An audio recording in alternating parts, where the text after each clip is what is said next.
Thank, Thanks, Maya, and thanks for the opportunity and inviting me into your space. And good afternoon, everyone.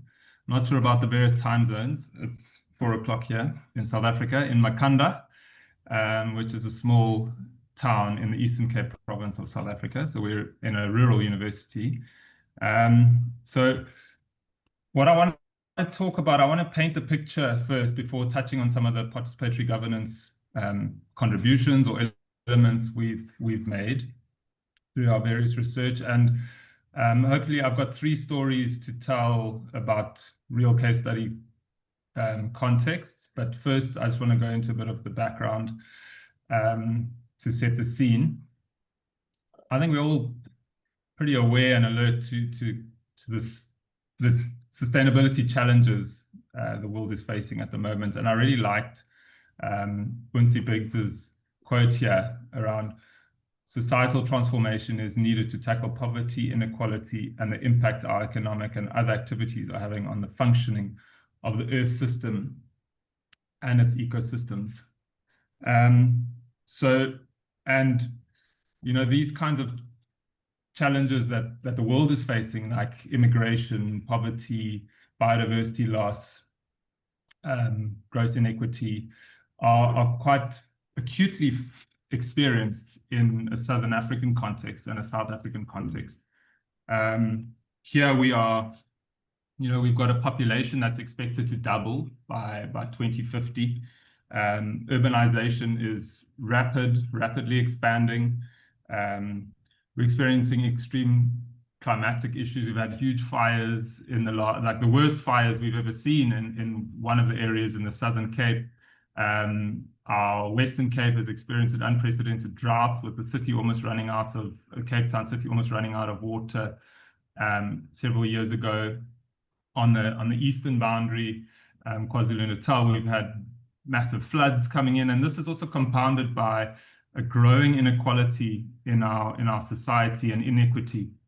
So there's this big differential between the haves and the have-nots, and it's really coming to a boil. And there's increasing threat on our ecosystems and our services that are supporting livelihoods, as well as the cultural practices that people turn to support them in times of crisis. So it's within this space that I work, particularly in the Eastern Cape. As Maya said, I'm identifying myself as a sustainability scientist. I've done various things, but I'm starting to feel a bit more comfortable that you can be multiple things. So very much interested in social learning processes, landscape restoration, but more the human capability side of landscape restoration, and worked in several countries across Africa, mainly in academic institutions, but applying kind of real case studies, transdisciplinary approaches to shift complex challenges on the ground. I'll share a couple of stories about 3 of the cases that I've partly, 2 of them I've been involved in, and 1 of them I just heard recently at a conference, and I asked the man, can I, Robin, if I share some of his slides, because it's like a classic case of municipal dysfunction. So firstly, a little bit of context around South Africa. On the left is a really appealing rivers map, and it looks like there's a lot of rivers, but that's every single little tributary that's been mapped out there. So you'll see lots of rivers compactly packed down the eastern coast, and then in the interior, quite a big network, but it's very dry, very arid in the interior. We got, it's classed as a water scarce country.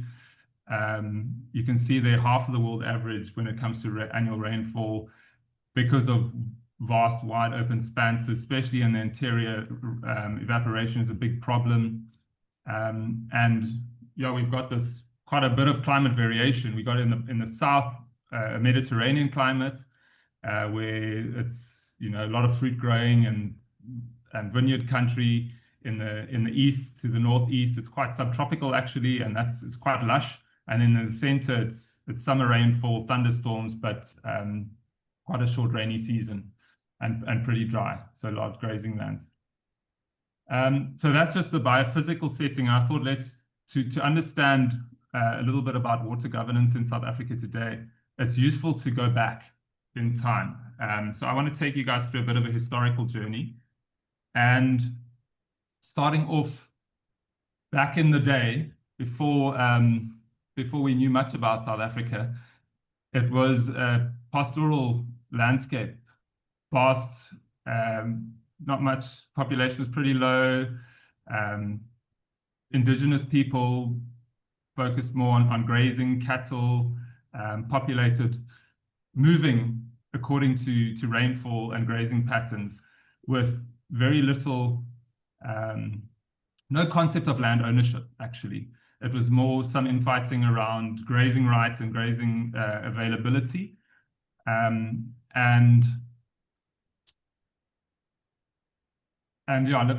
basically living this pastoral lifestyle.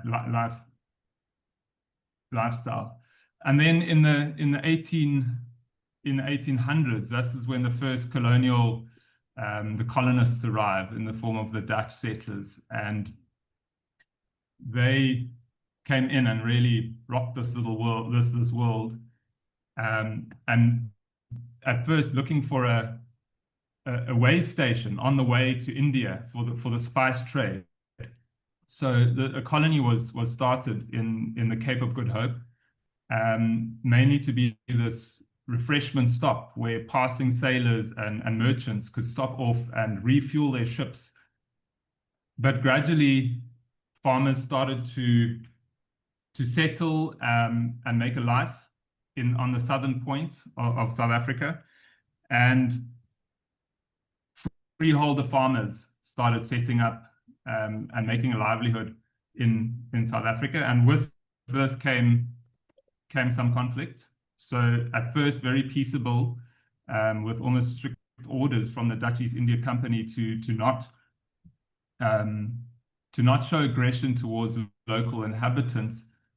But as contestation for grazing land and available pastures mounted, conflict inevitably started. So suddenly, or naturally, these settlers would locate themselves around water courses, and intending to plant the flag and say, this is now my land, which is a complete anomaly for the local inhabitants who were used to moving with the rains and seasonality.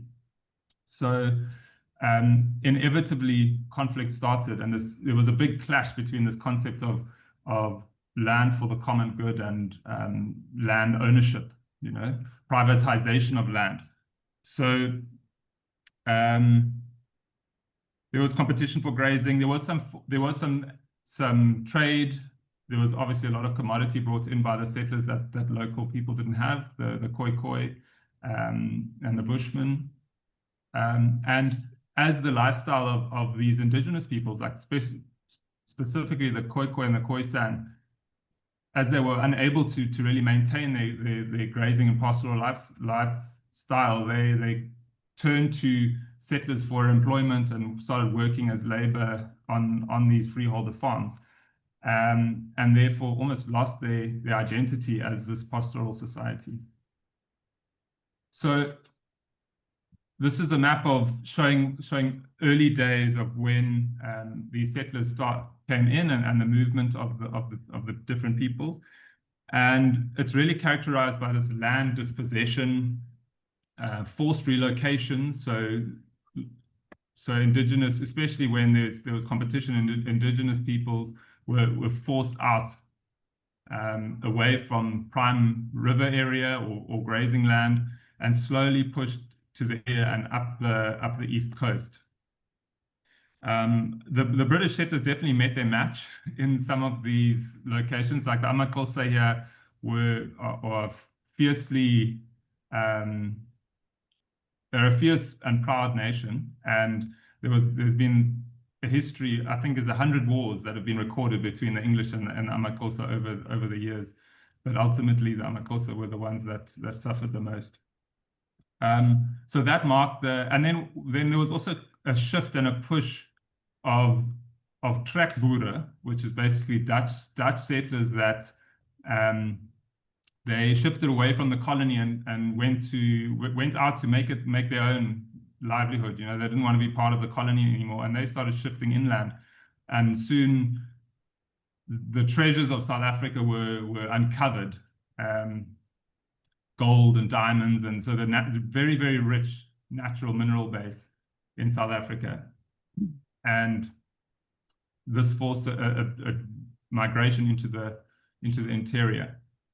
So between 1913 and 1936, there was a push for industrialization. So this is when South Africa was seen to be a place to come and make a living, you know, make your wealth. So there was an influx of settlers from England, Europe, and driven particularly by this promise of wealth from the mines. So, and with that came specific land acts, governance legislation that dispossessed local inhabitants of their land. So 87% of the land was earmarked for white settlers, and 13% was earmarked for black inhabitation. So, and obviously this is very disproportionate to the demographic and the racial makeup of the country.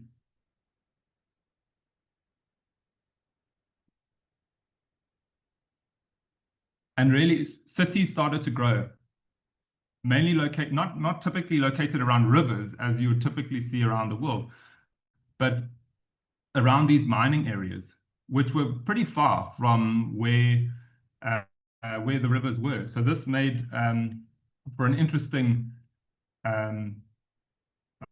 hydrological challenge and to provide access to water.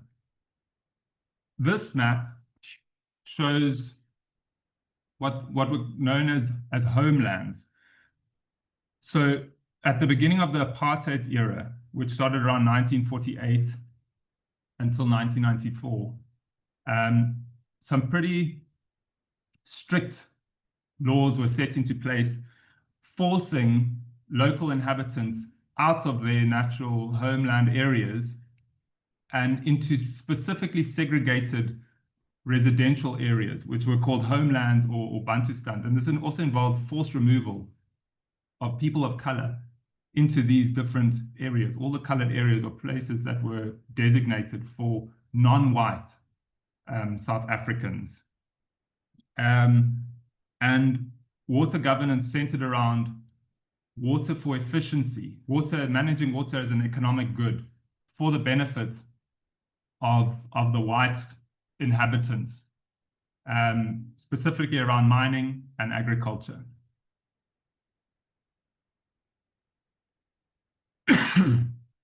So what happened was large settlements of native inhabitants in these homelands, and then migrant labor brought in to the urban centers, especially around the interior, to actually work the mines. So there was this big migration of, especially, and with that a growing urbanization around these cities, but with very poor water infrastructure.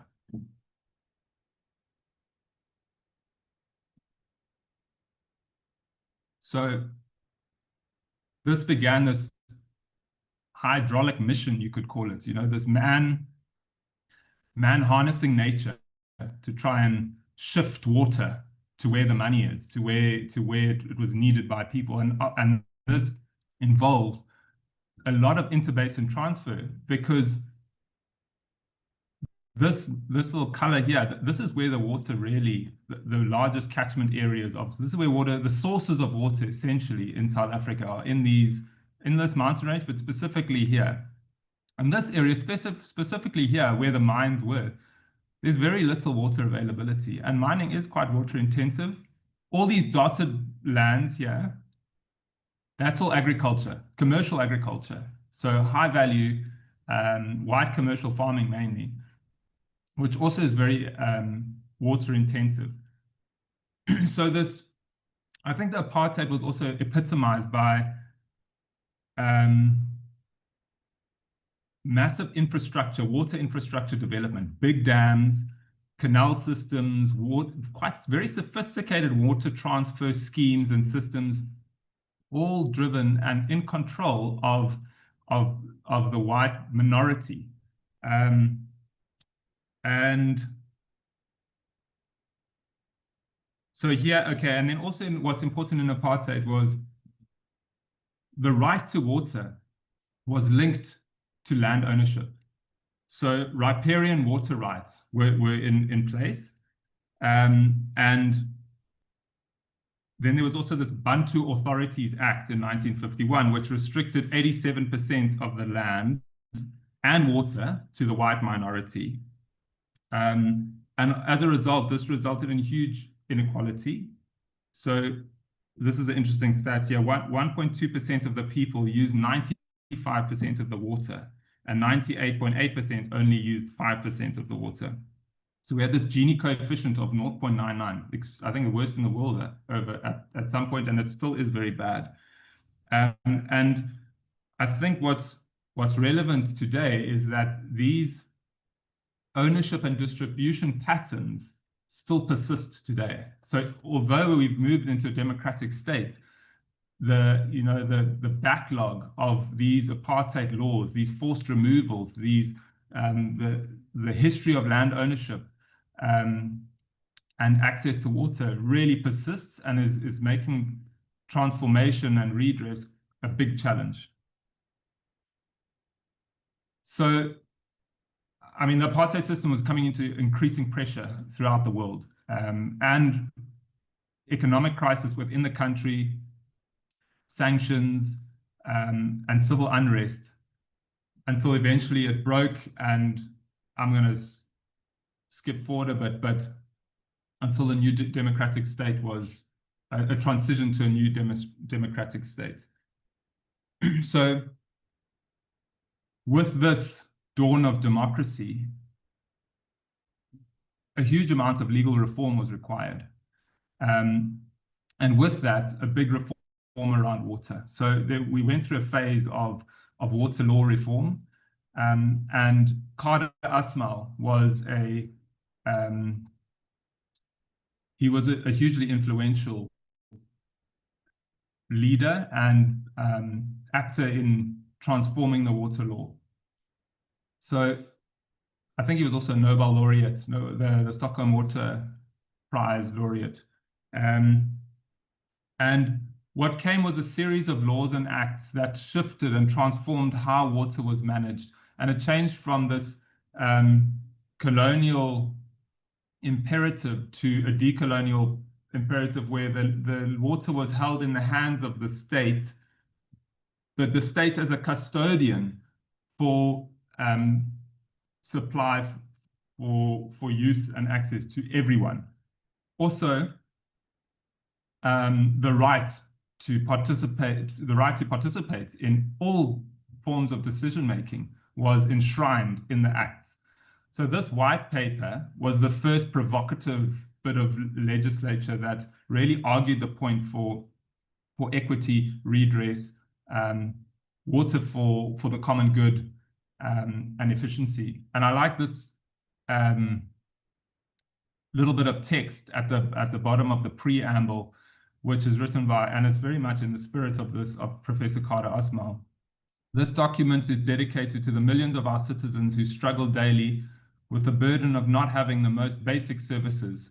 The time has come to take your destinies into your own hands, and with the assurance of support from our new democratic state.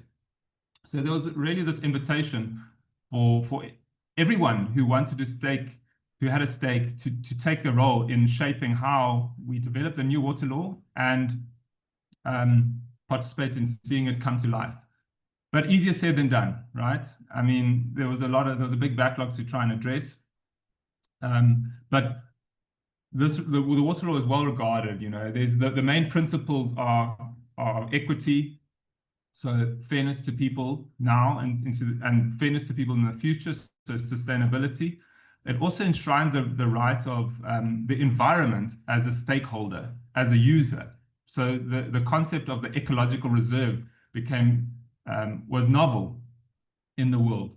So the first priority of water provision was people having the basic needs met, as well as the basic needs of the environment met.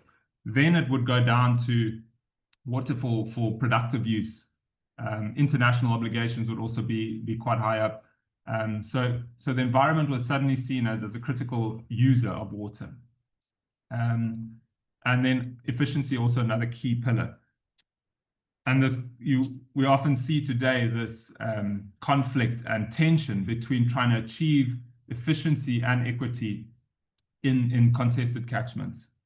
So with the new constitution, the democratic constitution, there was this Bill of Rights which enshrined that each person, no matter what, should have free basic supply of at least 25 liters per person per day. So this is the baseline that we were going for. So essentially, this concept of social ecological justice was emerging. But the question of, okay, we've got this fantastic water law. It's been written, like some of the greatest minds in integrated water resource management around the world actually contributed to it. And it was just an ideal law, but in practice, it was very challenging to implement. So how did they try and implement the act and implement this vision of equity, sustainability, and efficiency? What was seen as rational was to bound water management according to their hydrological boundaries. So catchments became the unit through which one would manage water. So the country was divided into initially 19 water management areas.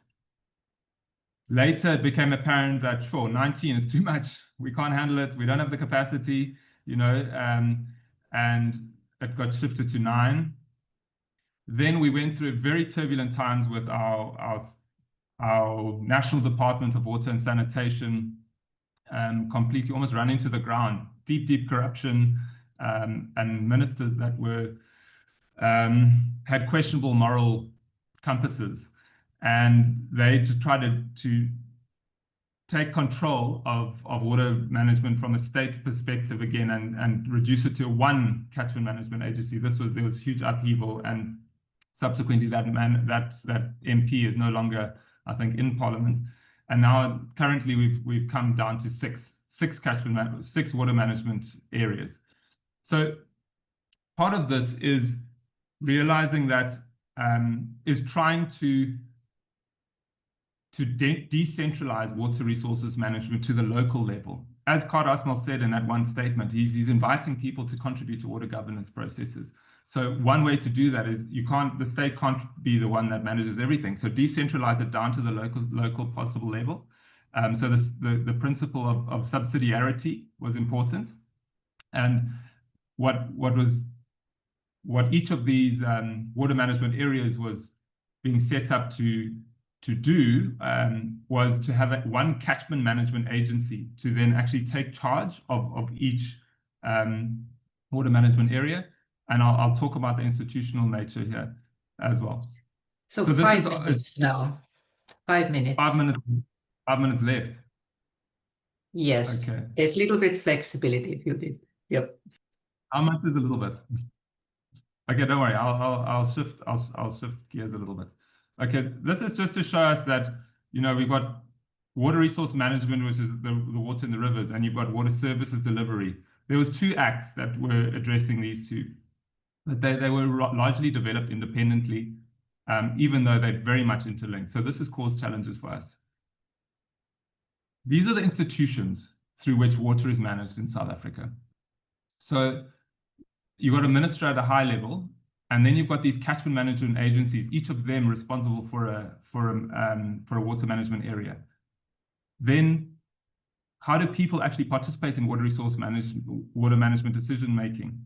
They establish catchment management forums, and forums are local level stakeholder forums where one can engage in any water related decision making. And then water user associations, similar, but more for those that use water for productive purposes. So largely farmers And here is we are finding that commercial farmers dominate these spaces, and commercial farming is very sophisticated, and their ability to participate, leverage power, and influence decisions is great.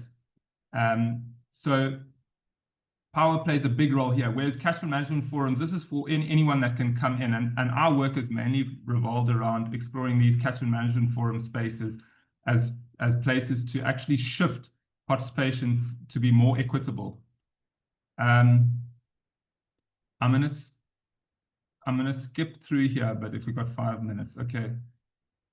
This is basically just saying how it's basically summarizing this change from the apartheid era to the democratic era, as well as this whole paradigm in which water governance is trying to move towards. We're trying to transform past inequity based on the constitutional rights. We've got this human and environmental justice imperative, but we also have this complexity of customary law. You know, we've got traditional leadership processes happening in South Africa, tribal lands, and their ways of governance and law are completely valid and have to be melded in to state and typical governance processes, which makes it very challenging. A hybrid approach is needed.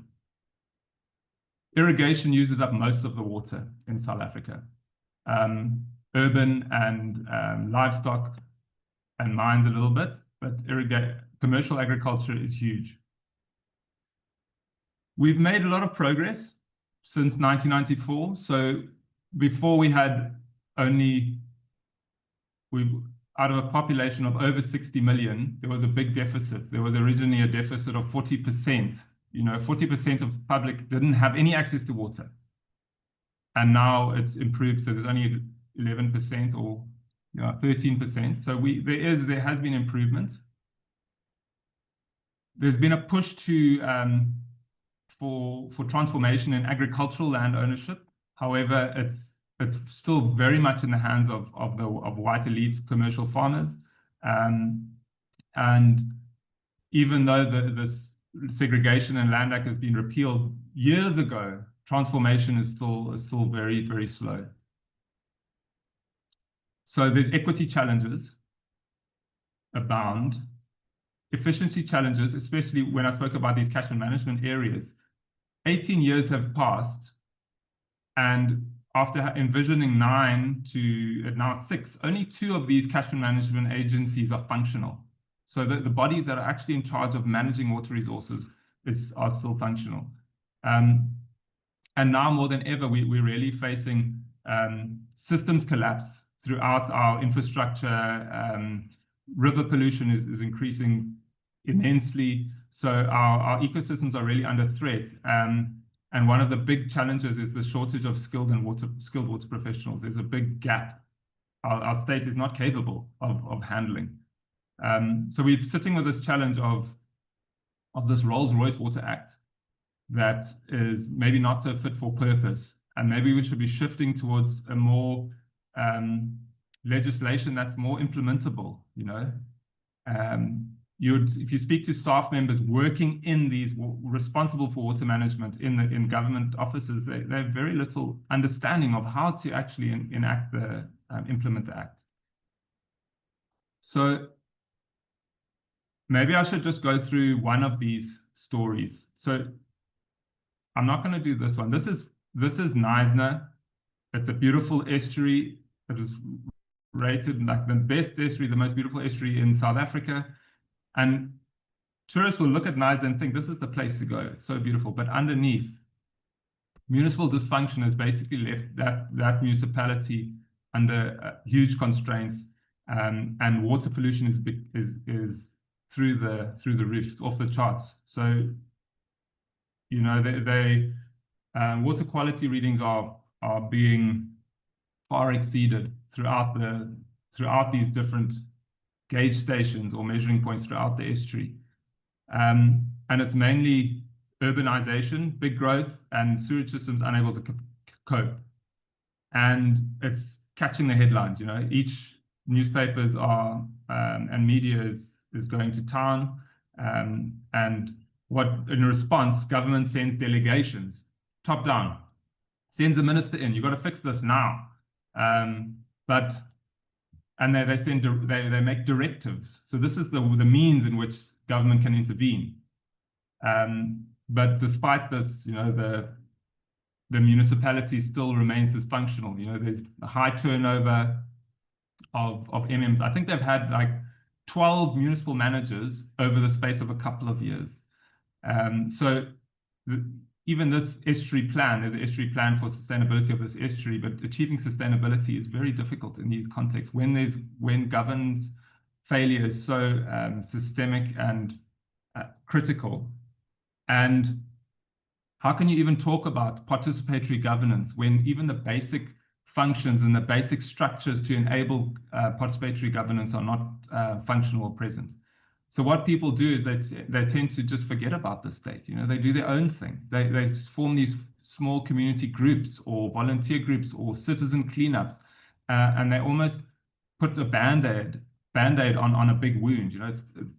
They're not really able to address the bigger systemic issues, but they feel a sense of need to do something. So there's will from a grassroots level, but enabling meaningful change through governance processes is currently broken. This is my town. It's almost a carbon copy of Neisner. And here we established a water forum.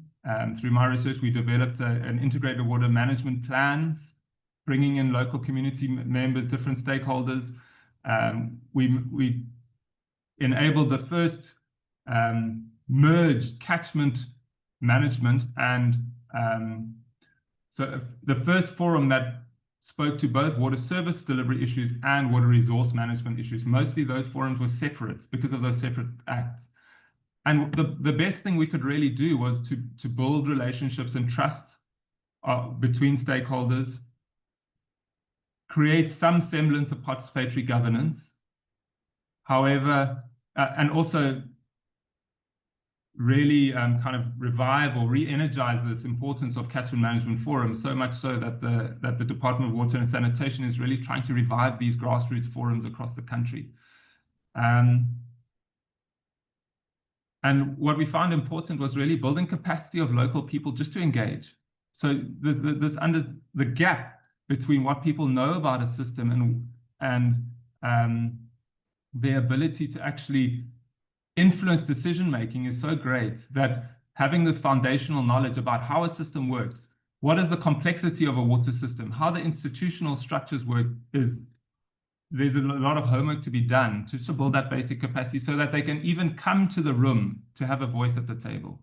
So this notion of building a common language between actors in the water governance system is so critical if you are really serious about true participatory governance, about equitable governance.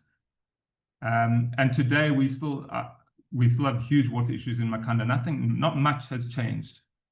So despite those grassroots efforts, little has changed. So it's very frustrating. This is another rural landscape called the Tsitsa project. But what is interesting here, this was an integrated restoration space. And what we realize is that there's a series of capabilities that you need to build to enable people to engage meaningfully. And it starts with this co-knowing, and that's getting onto the same page as a knower. And then how to listen meaningfully in governance spaces, how to speak into spaces so that you are heard and that your voice and your perspectives can influence decision-making processes, being involved in collaborative planning. These are a sequence of capabilities that are required to actually shift how governance, shift governance towards realizing your rights, essentially. And then one has to pay attention to language, to voice, to epistemic justice, valuing different forms of knowledge and knowing, and just the basics of creating a safe learning environment where people can engage as equals. I think we underestimate how important that is. People just slip into traditional ways of governance or of meetings, and without really realizing that most of the voices in that room might be silenced. because they don't know how to engage and they don't feel safe to engage. So we find that paying attention to these factors is really important. I think it's the last slide. So what's really important here is that this is tortoise work. You know, it's the process of building ground participatory capabilities is slow and it takes time. And the problem is it clashes with, for instance, municipal official terms. You know, you got people, the turnover in municipalities is 5 years or 2 years or even less if they're in trouble. And you build relationships with one person and then they leave. So building these basic capabilities takes a while. Building relationships takes a while. So one has to be quite careful about how you sustain these relationships over time. And then this is, you know, we don't really have any other option, right? We can't like go anywhere else. We have to do this work. You know, if we think that the problems were big and difficult, moving to solutions is even harder. But and I like this. It's not sexy, but it just has to be done. So yeah, and you kind of have to just keep pushing, because if you look at these different landscapes, these areas, the problems persist despite us having worked in there for like over a decade. Yeah, that's it. Thanks for your patience. Sorry for having to rush there. Well, thank you, Matthew. You really painted us the picture of the water sector in South Africa. So who would like to start with the question, comments, thoughts? Abdul. Shall I stop the slides? Yes, that could be actually nice. Yeah, no, at this stage. To go somewhere, I can always get back. Yes, thank you so much, Dr. Weaver. That was a fascinating book, and you know, such a big project. It kind of required probably another hour to sort of detail the nitty-gritties of this project to come out. And